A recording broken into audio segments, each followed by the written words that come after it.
Hello, I'm Jeremy Rivera, your unscripted SEO podcast host. I'm here with Matt Slaymaker, who's going to introduce himself to us and tell us why we should trust him as a voice in digital marketing.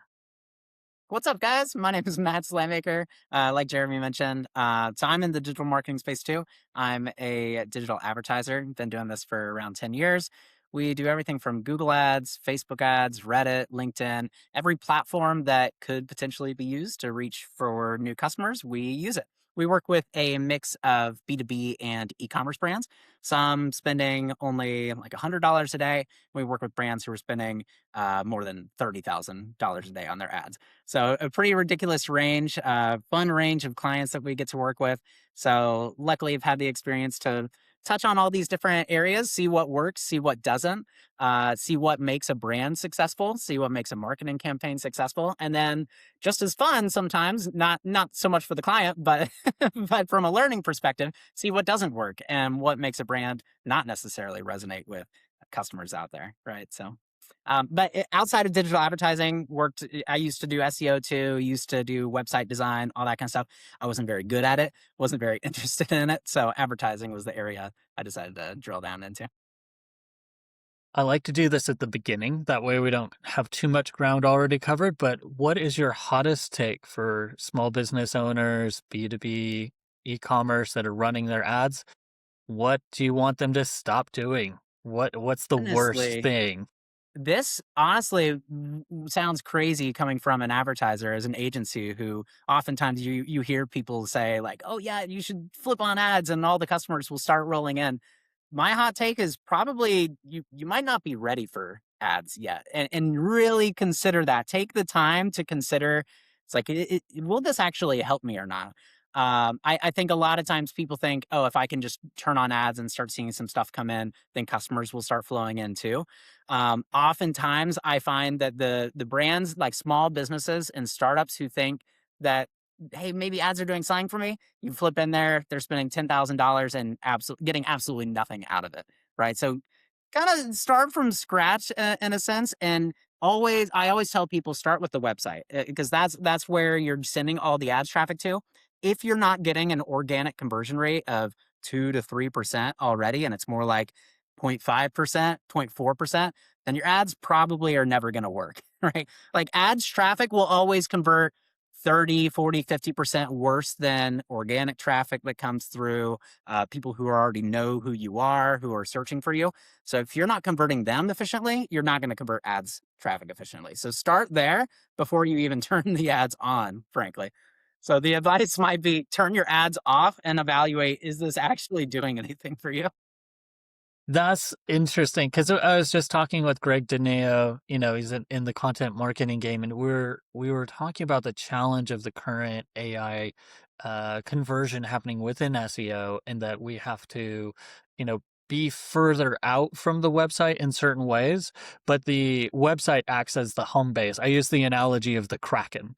Like you've got these tentacles that reach out and grab from different markets, reach out through different channels, but if your beak doesn't have the strength to crack open that mollusk, that tasty morsel from over there, you bring it in and you can't crack that nut, then you've got your website needs optimization. It needs attention. There's conversion rate optimization needs to be happening. There needs to be a review of your baseline marketing, like your USP, your unique sales proposition. Do you know what it is? What's your positioning? Those are some fundamental things that you got to work through on your website before you bring more people in. If it ain't working Yeah. for the small amount of people, the more people might not be the answer. You'd be surprised how many people I ask, like brands that I ask, like, "Hey, what's your unique selling proposition? Like, what makes you guys different?" And they're like, I don't really know." It's like we're a little bit better. Our quality is a little bit, and it's like if you can't answer that question, then how are customers going to be able to tell the difference? And it's hard out there, especially in the ads space. Like people are, it's a competition, and if it's a big battle for CPCs and whoever wins the click. But then if you win the click and they get to your website or wherever you're sending them, and none of those things that you just mentioned are present, then your conversion rate's going to stink and you're going to lose a lot of money. One thing that you also mentioned is that pivot that you guys have seen of things moving to more of a zero click world and not not actually making it to the website that we've seen with like the AI overviews and ChatGPT and a lot of people kind of changing the way they do search. And love to hear what you've seen on the organic side. But from what I've heard from a lot of other SEOs, organic click through rates have really gone down over the last few years because people are getting their answer directly on like the overview and not actually going through to the website. Yeah. Now, so Google Marketing Live was a couple of days ago, and some of the new features and things that they added to ads are the ability to check out directly from the ad, as opposed to ever even making it to the website. So now YouTube ads that you get, you can just check out directly on YouTube. It's kind of copying what TikTok Shop has already been doing, where Yeah. people can just buy directly within the platform. And a lot of those things that I talk about of like how important your website is and stuff like that, the storefront is kind of moving, and it's not going to be just on your website. That digital storefront is going to Yeah. be everywhere. It's going to be on YouTube. It's going to be on the Google shopping page where people can directly buy right there without making it to your website.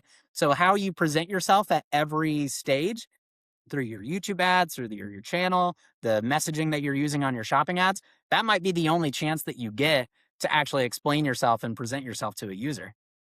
ChatGPT is in what, early beta? They've got rich people can advertise Yes. through ChatGPT. I'm on The the wait the the list. I haven't the heard the back yet. peasants aren't allowed in yet. Right. I have heard it's changed a bit. So, like when they first rolled it out, it was on they were charging advertisers on a CPM basis, where it's like a $60 CPM, kind of high. And now they're starting to do it on like a click by click basis. So, like once it is available to everyone, I think small, medium, large size businesses, it'll be a platform that everyone could potentially benefit from.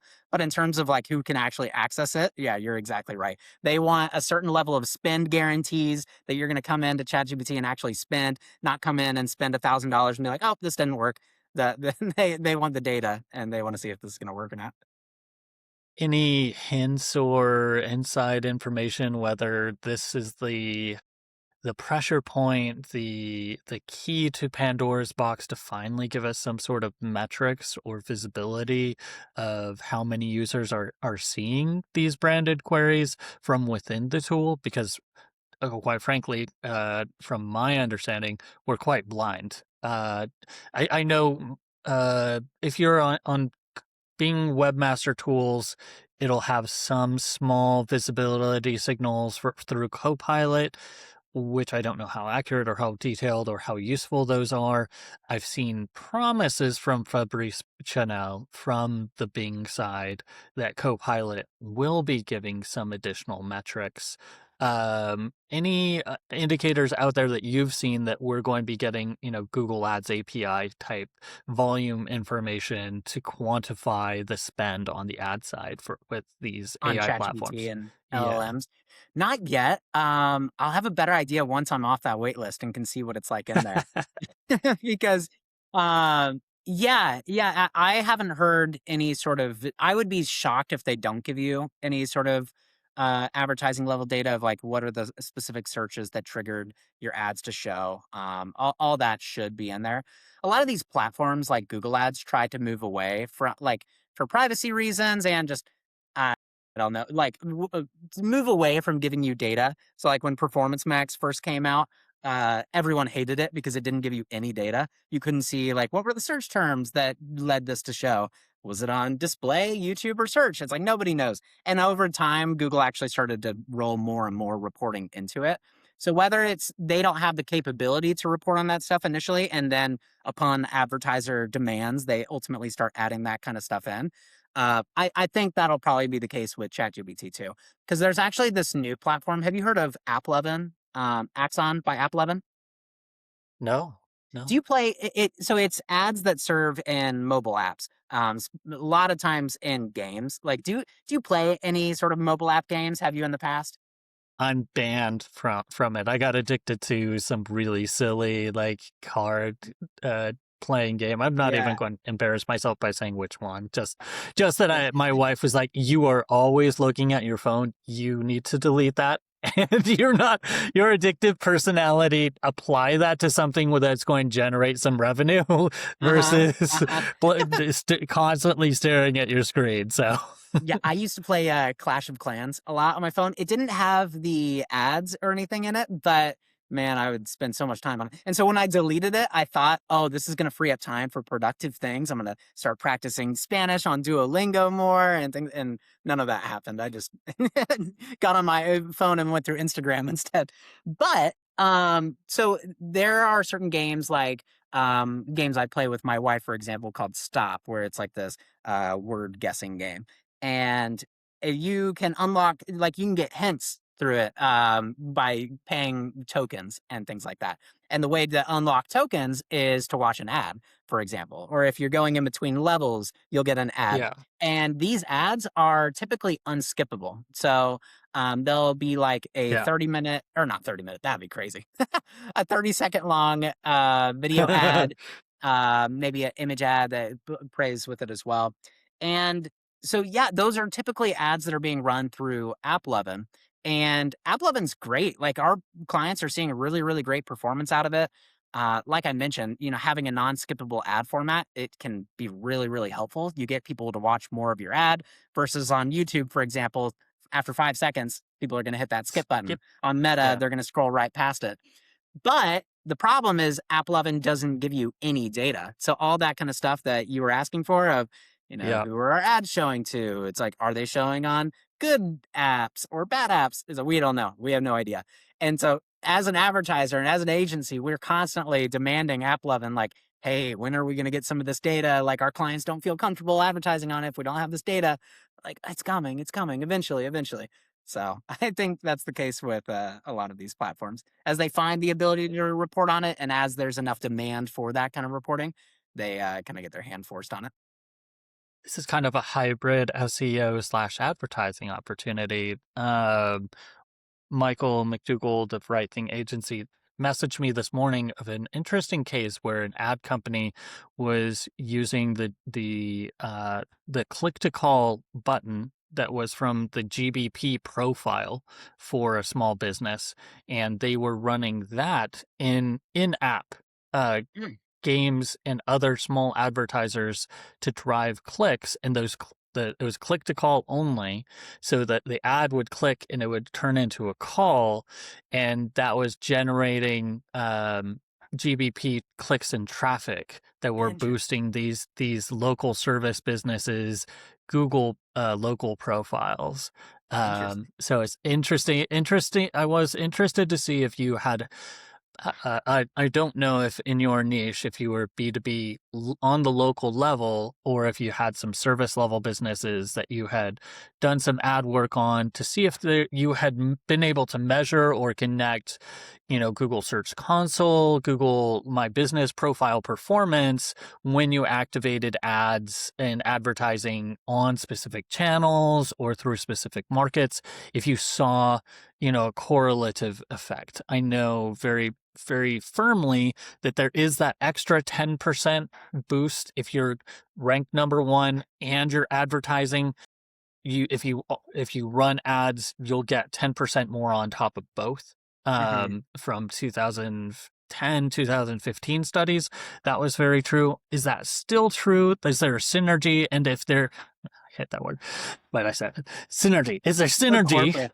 It's so corpo. Is there synergy between those two, and what have you seen as far as connecting, Google Organic, Google My Business, Google Search Console performance, and brand visibility with bolstering it through these secondary ad markets? Yeah, definitely. So when you allow, like, call ads to show on through via Google Ads, all that stuff will get automatically recorded in the platform. So, like, if somebody were to click on a Google Maps ad. So you've probably seen them before where you search something locally and then up at the first listing that shows there might say sponsored or ad or something like that. That is a Google ad being run. It used to be its own ad format. Now it's often through Performance Max or a call extension, something like that. But those calls can get recorded in the platform. So you can see who the phone number was, how long was the call, that kind of basic information. But if you want something that's going to give you like real data of like where did this phone call come from? Was it Google organic search where they clicked the Google business profile? Was it Google ads? And then what did that actual call sound like? Did it turn into business? My favorite tools for that kind of stuff is CallRail and this other one called What Converts. That one's a little bit cheaper oftentimes, but but they're both really good for it. So once you get to a certain size and you're wanting to you have enough phone calls coming through that you need to have some degree of attribution here to know Mhm. where are these coming from, how should we invest in marketing to get more of these. That's where investing in a tool like that I think becomes more of a no-brainer. If you're only getting a certain amount of calls every day, like one, then it probably doesn't make sense to pay for a tool like that just yet. But the cool thing about a lot of those tools as well is that you're paying per like second or minute that is being tracked. So the more phone calls that it's tracking, the more you pay. So you're not paying a huge amount or anything like that if you're only getting a certain amount of phone calls as well. But what have you seen? What are some other ways that you've been able to try to track that down a little bit better? So tracking's really interesting because, like the behavior, like in the SEO search world, we're seeing that Google has lied. Google has lied to our faces, and they said click behavior on the SERP. They said for the longest time it's not used in rankings, and what they meant is it's not, or they said it's not a ranking factor, but it's used in ranking systems. Yeah, I hear that a And lot. Yeah, so, with the lawsuit came out, details from the grand jury showed that, hey, not only does the behavior of how people interact on the SERP function, but it's the C of the ABC. It's content, links, and how they interact with the SERP.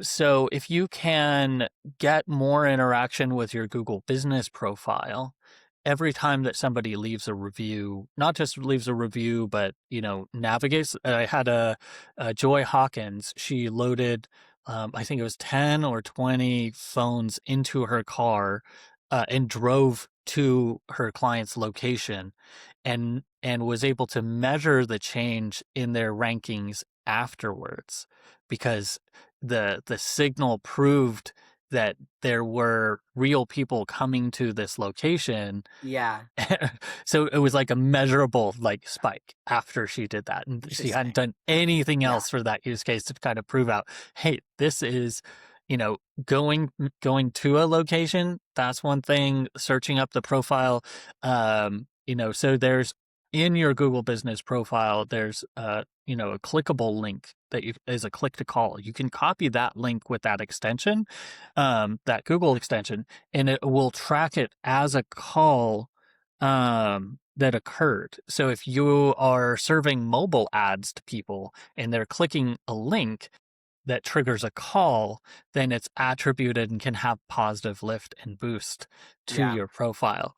So that's kind of a hybridized, and I agree. CallRail I've used multiple times. I hadn't heard the other one, but anytime where your lifeblood, your conversions come from calls, you're an idiot if you're not tracking this stuff. yeah. Like there's a And simple one thing JavaScript on swap out. Like you do have to be careful where you use the numbers that go into the pool and whether or not you're purchasing them long term, because I had mhm, one case where they had a pool number fall out, and you know calls were going to this other business afterwards, or they picked up calls from another company that weren't that, and the phone number that entered their pool. So that kind of contamination can happen with phone tracking numbers. It's not perfect, but it's, it's probably yeah. a really good idea.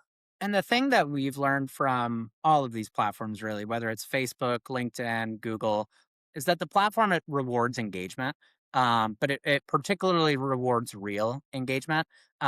So engagement, it looks different on everything. So like click through rate is one thing. If people get your ads on Facebook and they click on it, Facebook looks at that as, hey, people like this ad and they're clicking on it, right? Same with if they like the post or they comment on it or they share it. Facebook, LinkedIn, they look at all that kind of stuff and it's like, hey, this is a good quality ad that people like. And we're gonna keep serving it to people. And how they do that is one, a lot of these platforms, you throw the ads in there, and Facebook's the one that kind of decides which one gets more of the spend than others. Usually that'll be based on the goals that you have set for that particular campaign, if it's like ROAS or whatever. But it picks up on some of those signals like conversion rate, click through rate, all that kind of stuff, and throws it. And Google does a lot of the same stuff. So what used to be the you're familiar with the metric called quality score, right? Of course. For those Yes. who aren't familiar, quality score was made up of three components.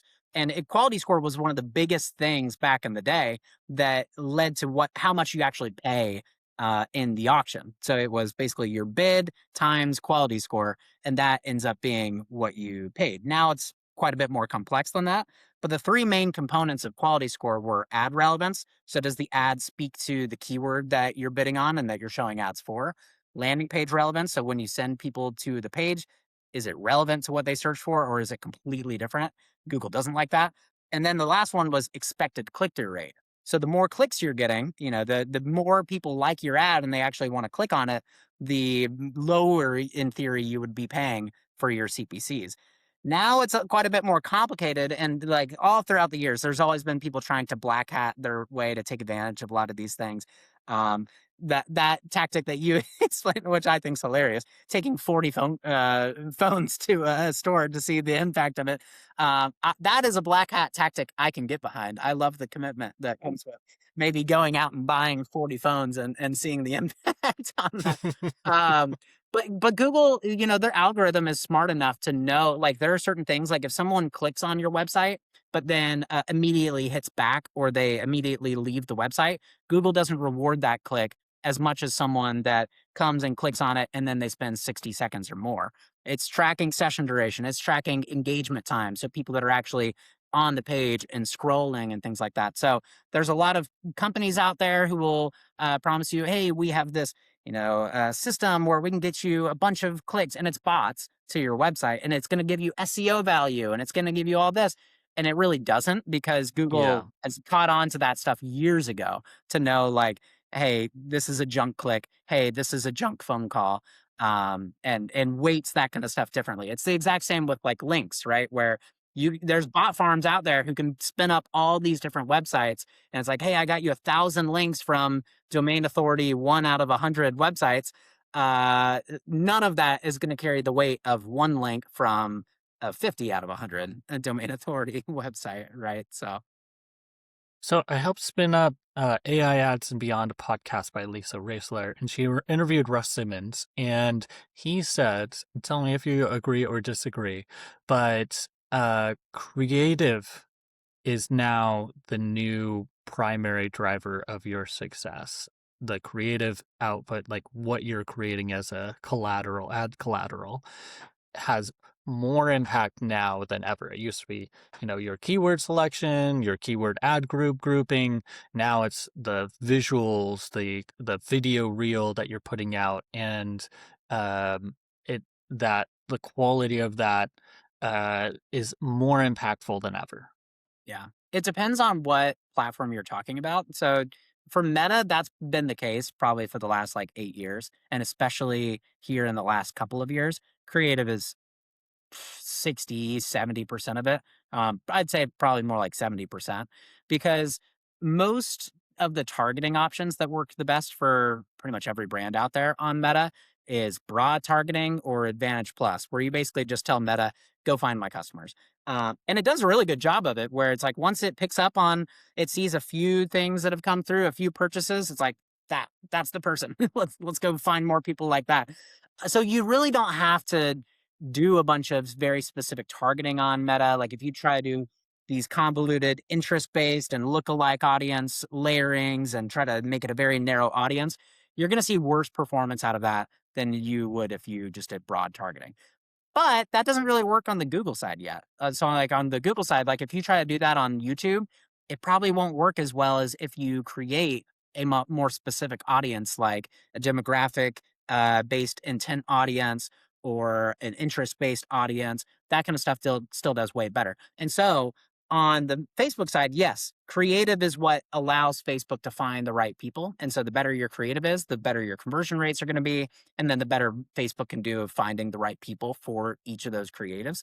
And the more that you give it and the more radically different angles that you allow Facebook to use, the more it's going to be able to serve that specific creative to the right person. So, like for example, we have a client called Forkful, and they sell meal kits. And one of their top performing ads is this one that's the number one gym hack, and it's a picture of their meal kits. And that ad serves to a very different audience than some of the other ads where it's like, if you're a mom, you need this. If you're a busy mom, you need this. If you're a working professional, you need this.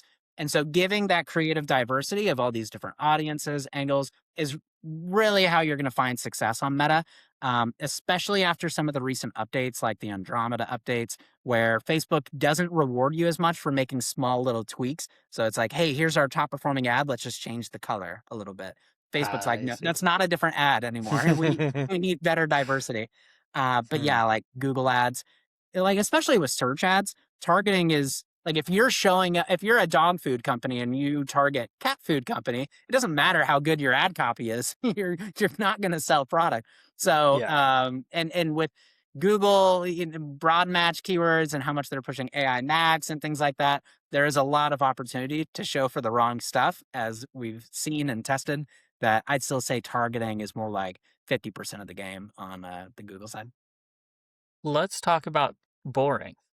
So you're doing agricultural equipment. You're Ah, I installing have a client like that. installing a concrete wall.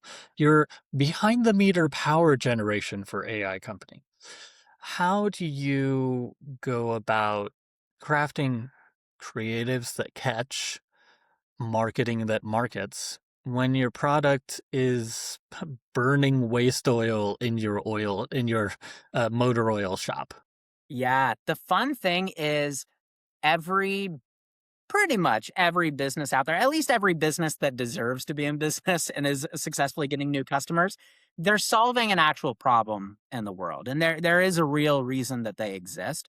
And so a lot of times with marketing, it's not about just saying, hey, here's this product, buy this product. It's about, hey, here's this pain point that you have, and here's how this solves for that. Here's this a big life-changing impact that this is going to have for you. So it's like we're not selling, like for example, I used to work with this brand that sold this car sensor where if you plugged it into your car, it tells you what your check engine light means. And on the surface, that sounds kind of boring. It's like I'm not a mechanic. I don't care about cars. I This means nothing to me. But when you market it in a certain way, it's like find out if your mechanic is ripping you off or not. It's like, hey, that's a much more fun angle, right? And that's something that Right. resonates a lot with people. It's like find out if you're overpaying for your car repairs. It's like save thousands of dollars. There's an angle and a benefit, a value that is going to resonate with people. So if that agricultural products example, it's like on the surface, honestly, there is a lot of boring elements to that. But to the person that wants that product, there is something about it that is very Mhm. exciting. And so I that's where it all starts with marketing, creative, messaging. Find out what your audience actually cares about. What do they prioritize? What is the pain point that you're trying to solve for? And play around with it and see what's the best way to attack that angle. And one other thing I love to do to come up with some ideas with that is you'll run stuff on Facebook as an ad, for example, and you'll get a bunch of comments that come through. Some people trashing on your product. I mean, like, this is way overpriced. Some people being like, oh, I love this because blank, blank, blank. That's one of my favorite ways to come up with new Mm, ad concepts where you identify what do people not like about this that we need to attack and yeah. objection bust, as we call it. And then what are the things that they love and giving us some new ideas that we hadn't even really considered for this before, right? And so, It kind of there's a push and pull of there's there's some taglines, and it came up after my interview with that permacast wall company, and I'm going to be asking, that this oxygen monitor company I'm meeting with tomorrow. Um, but, like, in the conversation, like, what are the values that you want to bring to the market to people to understand? And what do you think about this challenge that inherently they can't actually hold that value if they're just telling people? Like, there's a performative element of, like, as a company, you just have to say that this is what you believe. Yeah. If you don't say it, then you don't say it and you miss the mark. But there's also this kind of make believe world of marketing where you're saying what it is that your values of your company are, and, like, oh, we're mission oriented. Which is good because you're communicating your value. Hopefully, you're delivering that in the product that you actually deliver. But there's also kind of a cognitive dissonance of, like, if you don't tap dance to say that you do that thing, you don't at all. You can't communicate that value, but Yeah. you're also tap dancing, which isn't genuine. It's not true. Can you have genuine from the heart marketing? Period. Is kind of my question.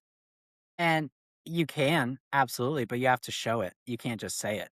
To your point, you can't just say it's kind of like when I went to college and learned about marketing, like we had a class about like sustainable marketing, for example, and Patagonia was the name that everybody talked about because they were like one of these great examples of a brand that lived that value of sustainability in terms of like how much they donated to it, the stuff that they made their materials with.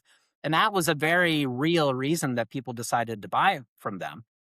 And so fast forward a couple of years, everybody's saying, "Oh, we're sustainable. Oh, we're made in USA. We all these things that cruelty free, all these things that everybody is saying." And so it doesn't really actually make you stand out anymore at all, especially if you're just saying it and you're not actually showing it or explaining that well. So one brand that I thought did a good job of this, we worked with a brand called Yellow Leaf Hammocks.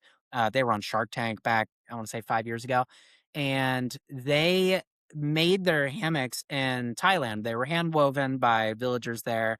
And their mission was to empower women in those communities to improve their lives through jobs and things like that. And so some of the videos and collateral that worked really well for them was the business owner walking through the village and showing and meeting the people and seeing the faces of the people who are actually weaving the hammocks. And every hammock that's woven has their name, the person who wove it, written on it. So it's like that's the kind of stuff that actually brings your values to life. If you just say, we're charitable or things like that. One, people don't really trust you or believe you nowadays. I think people have grown weary of businesses being charitable and nice and things like that. But it just doesn't resonate the same way as if you can actually show it and bring it to life for them. Um, so my wife works at a tattoo parlor, and she shared a TikTok with me, and I want to talk about TikTok too, but of, like, a small business owner who's like, well, I guess I gotta put on a hat and song and dance to get on the TikTok, and like, ooh, and they're like waving pom poms and like, look at me. And oh wait, that was more than 30 seconds. I messed up. Sorry, cut. um Talk to me about the pressure of now an SMB owners gotta turn on their iPhone and song and dance. And the other tattoo artists that she's apprenticing under, they're like, ah, I just want to do the stuff. Do I really have to be an SEO, a social media creation expert now?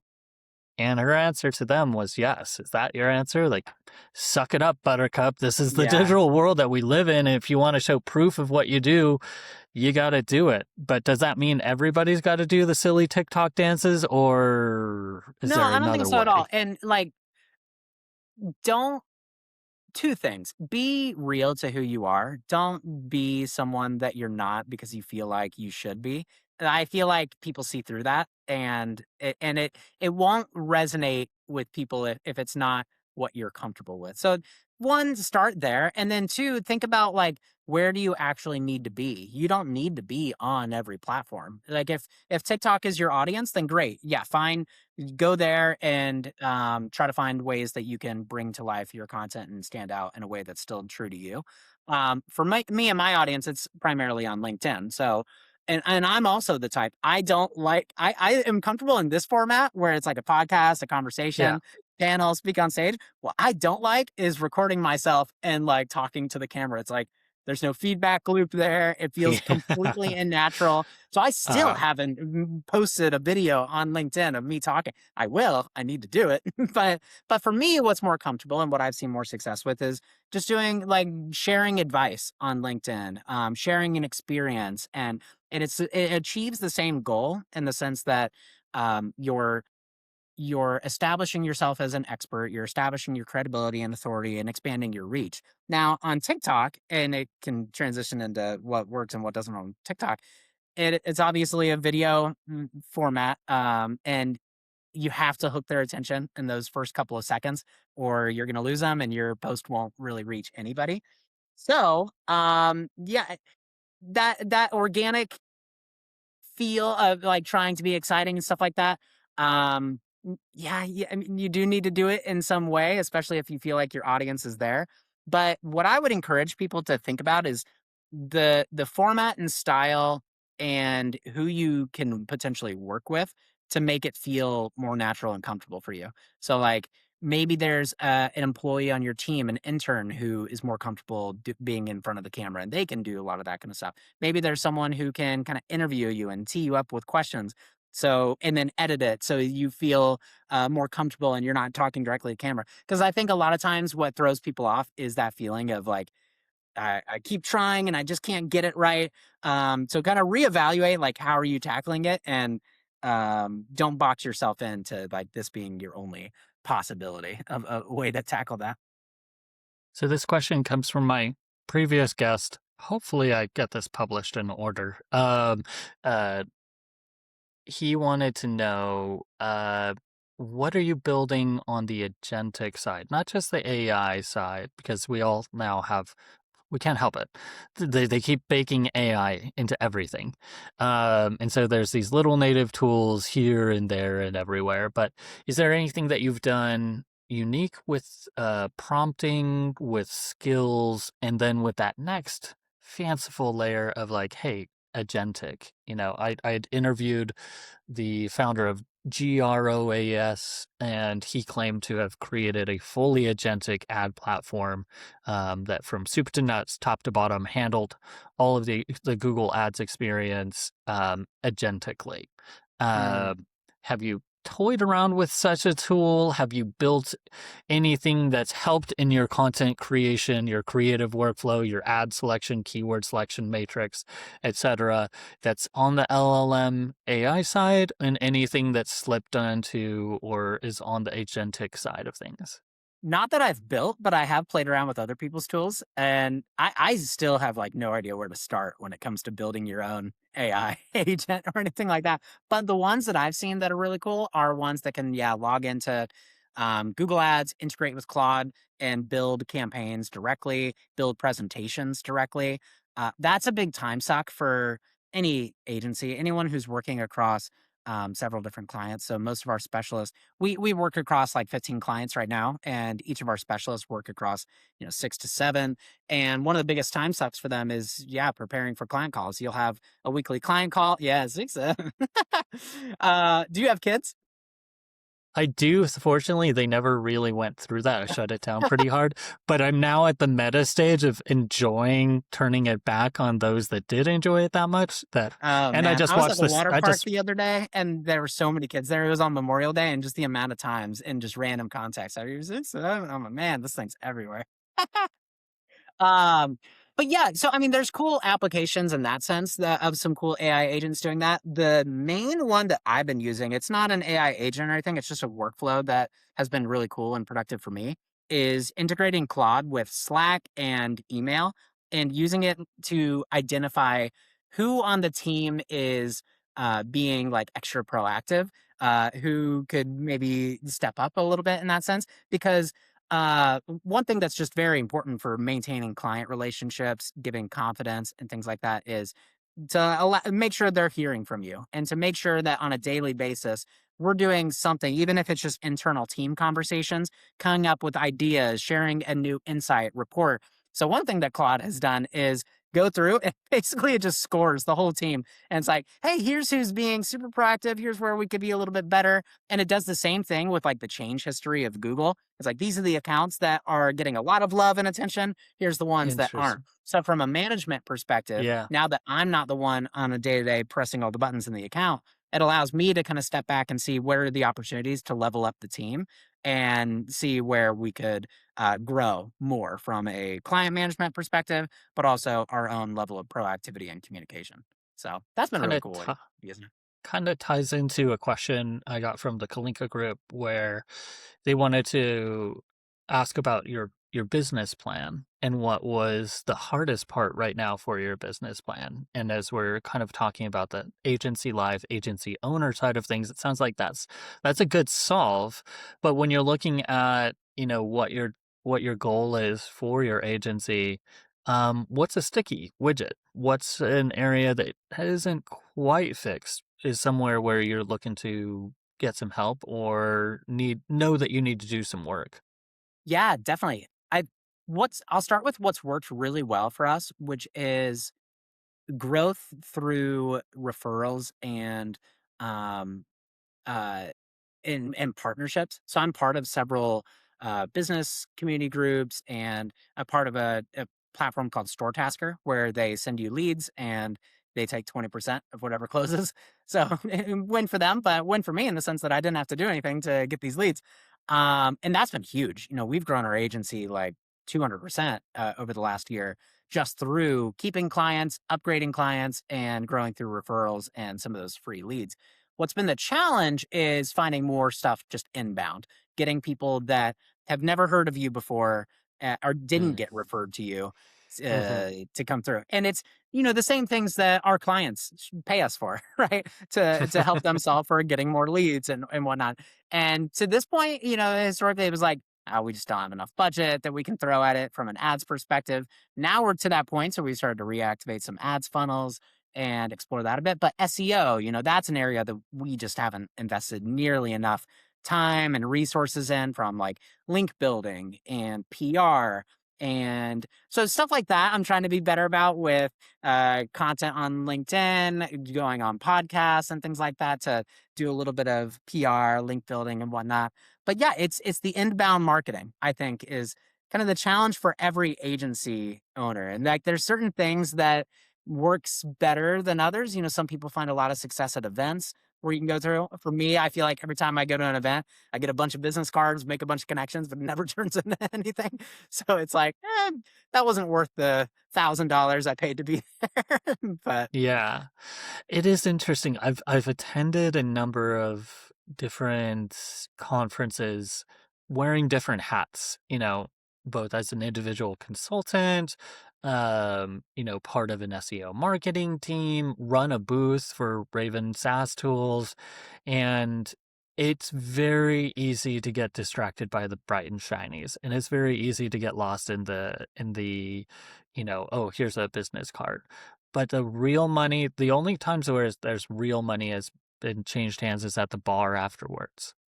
yeah, right, right. That's where It's you in the really get to know someone. hallway. It's the value wasn't in the presentation. It was, chatting with somebody over the hot dog hors d'oeuvres that they served afterwards, and oh, hey, and it's mostly cross pollination because like if you're going there and hard prospecting, like people can smell it. So you're much better aligned. Like, hey, I've got something. You want to reach the same folk. And the This is hard a good time to prospecting connect. people, they always cut off the conversation so abruptly because they're like, I have to talk to like 30 people while I'm here. So like you'll Yeah, be in a deep conversation with them and they're like, you can tell on their face they're eager to like go talk to somebody else. They're like, and they're yeah, like, you're a hey, bad nice to fit. meet you, man. And Cut, then they leave cut and bait. yeah, so it's like that debate of like, which is more valuable for you to talk to 30 people for 5 minutes or to talk to five people for 30 minutes and make an actual connection that you'll actually stay in touch with, or just be the guy that everybody remembered as, oh yeah, that guy was kind of aggressive. Yeah, yeah, yeah. It's a What about you? challenging world. What have you guys found to be that like what's working, and then the kind of sticking point of like this is something we wish could be better? So I'm a big proponent in eating your own dog food. And I as a cobbler have been working very, very hard these past couple months to finally put some shoes on these poor orphan kids, and actually do some SEO work. I have SEO Arcade, which is my SEO agency site. But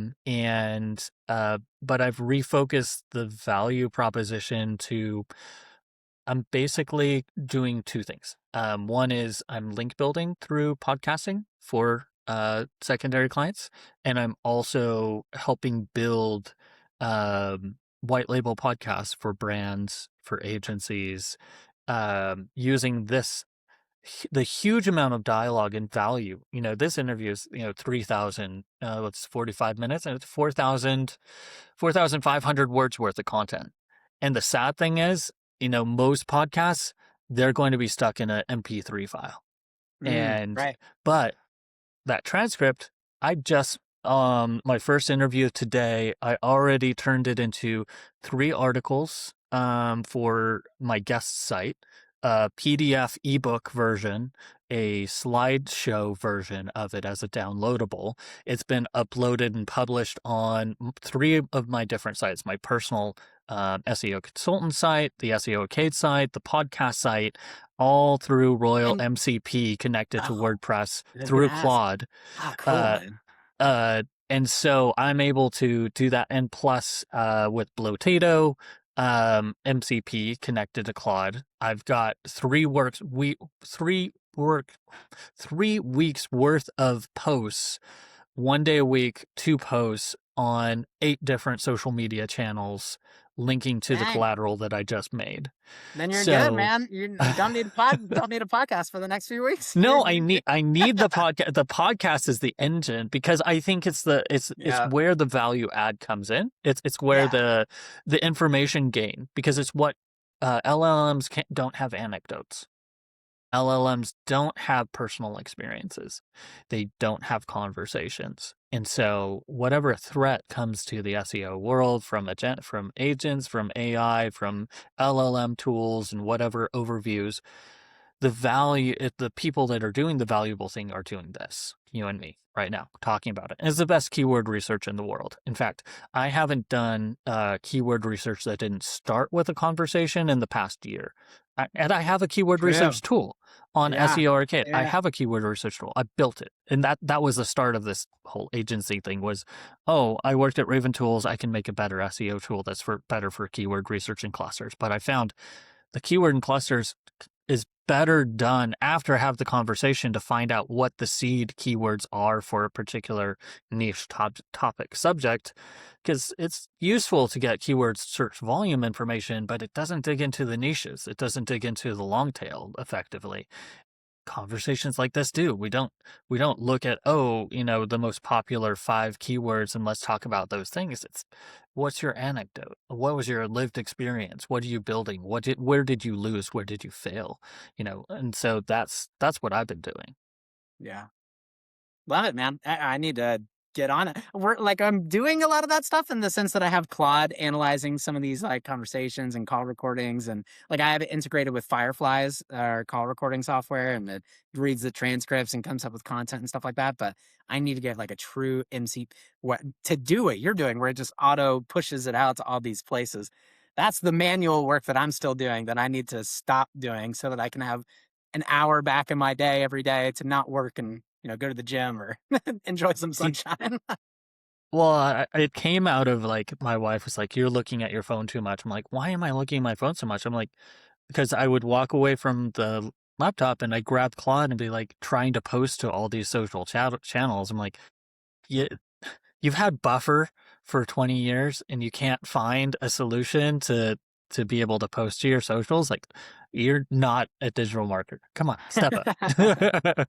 But I'm happy to talk with you or anybody else who wants to hire my professional SEO consulting services to get this content podcast system cracking and working. But a little bit of self promotion. I usually don't indulge in that, but it's too perfect. But that was a good time. That was a good moment for it. Yeah, man. Awesome. um, to wrap things up, what's a question that you had in your mind that you would have liked to been asked before you came on the show? Oh, that's a that's an interesting one. Um, Honestly, I thought you asked really good questions because the main things that kind of come to mind is like, what does it take to be successful with advertising? And like we talked about earlier, I mean, I think it all starts with, the website and where you guys going to send people to. You touched on creative being such a huge part of it is, and it is, and then targeting. I mean, those are your main three levers that you're pulling at any given time. So no, man, I think you did a great job. I don't think I'd add any questions to the list. Fantastic. I love it. Well, shout out, tell us what is your preferred social medium. If people have questions, they want to follow up, give you some of that inbound that you're looking for. Where should they try to reach out to you? Are you posting your TikTok dances, or are you more of a LinkedIn boy? Not TikTok dances yet. I'll work on them once I get the moonwalk down. I'll post something like that on TikTok. But no, I'm on LinkedIn. So LinkedIn, Matt Slaymaker, I'm the one with the black shirt with the microphone. So yeah, check me out there. Slaymaker Marketing. We're on LinkedIn. Go to slaymakermarketing.com. We have one left. It's a free audit that we do for any brand. So if you're spending already on your advertising and you want someone to take a look and see where it could be more efficient, we'll tell you if it's working and if it's not working. So there's really not a good reason not to do it because it's free. It's normally $500 and we have one left. I was thinking about extending that and bumping it back up to 5, but I'm like, I'm tired. I've been doing so many audits recently. I'm ready to start getting paid for these again. But if you want the one last remaining one, yeah, go on the website, claim it. It's the big button up at the top of the website. But those are the two main places that you'll find me: LinkedIn or go directly to our website. Well, thanks so much for stopping by. First, thanks for having me, man.